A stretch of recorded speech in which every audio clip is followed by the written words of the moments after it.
We're going to see things starting to improve big time, especially in about 6-7 hours from now. Once that sun comes up, we are going to be starting from a cool spot and getting better heading into the weekend. Obviously, the weekend kind of started unofficially so far, but once we get into the day on Saturday, I think a much nicer day is in store for us. Live Viper radar tonight is quiet as we scan the skies, and we are starting to see the cloud cover finally starting to erode across parts of our area. And I do expect those clouds, as they continue to disappear, they will allow temperatures to fall tonight. So we've been pretty much steady for the last several hours. That will start to change now as we get past midnight and those clouds start to thin out. Winter Nation tower camera, still a quiet night outside with a thin cloud deck in place. Temperatures basically are in a holding pattern in the mid to upper 20s, although you notice a couple spots where the clouds are thinning out, now falling back into the middle 20s. And I do expect that the winds will continue to get lighter throughout the area overnight tonight and eventually start to shift around to the south and west, and that will start to introduce in that little bit of a warmer air mass that'll be moving in during the day tomorrow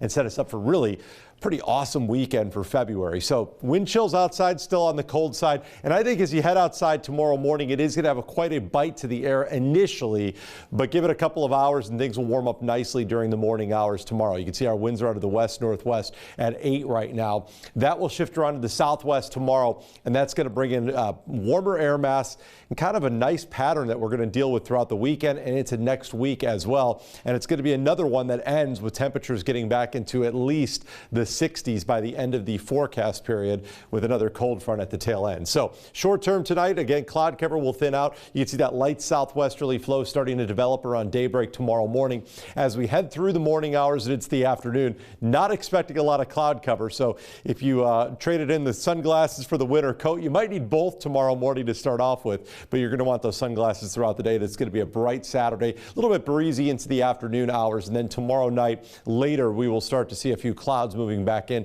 mainly after about 9-10 o'clock tomorrow night. And I think we'll wake up Sunday morning with some of those clouds. So a warmer start Sunday morning because we'll keep that blanket around to start the day. But as we head through the day on Sunday, we are going to continue to see a mix of clouds. And importantly, that most of this activity is coming from the south and west. So it is a warmer air mass that will stick around heading into early next week. So tonight, it is going to be a bit brisk to start the morning. Upper teens off towards the east, lower 20s for just about everyone else. I think we'll bottom out at about 22 here in the city for the overnight low tonight. But things get warming up quickly tomorrow as we'll be back on our way up to an afternoon high of 45. We best it with a 54 on Sunday. President's Day Monday, we'll see showers later at 51. And we stay in the 50s Tuesday and Wednesday. We'll end this streak when we get into the 60s on Thursday. That'll be with the cold front that'll be coming in late day Thursday. Sound familiar at all? And then we see numbers dropping again for next Friday with more sunshine at 40.